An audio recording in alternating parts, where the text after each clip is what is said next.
when I hear people start talking about that it's been here all along and that always it's there and we finally are beginning to recognize it and they taking it for the first time or seeing it finally, I get concerned because I'm guessing that they are not seeing that if it's always been here, it's the same thing that we've always had.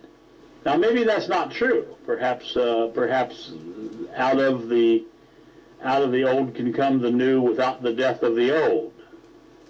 But I'm guessing not.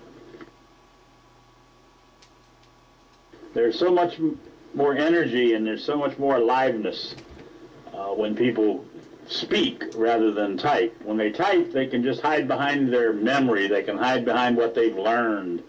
But when you come up and talk on the microphone, there's a whole new world there because it's them speaking. I mean, they can still talk about their memory and what they think and all of that, but at least they're doing it out there. They're putting their foot out. They're putting their life out there. They're putting themselves on the line. When you type in the text, you're just blowing steam. You're just putting there, hoping somebody will think you're real smart, perhaps. It's easy to watch other people and see their mistakes and see their stupidity and see what it is they're doing. Far more difficult is it, far easier is it to see someone else's stupidity, and even for your own, to see your own. The difficulty is to see the manner in which you are with no feeling about it, with no sadness, no sorrow, no pride, no anything. Just seeing the manner in which you are, seeing you as yourself.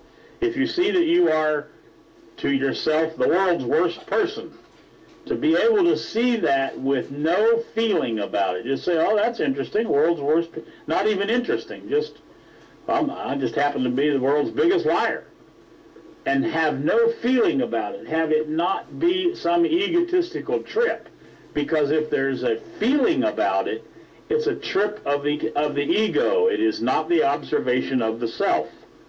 That's a place that, well, Donna isn't here, but I'd like for her to have been here to hear that. So if there's a feeling behind the observation that you make of yourself, then that's the ego looking at the ego. And there's nothing at all beneficial about that.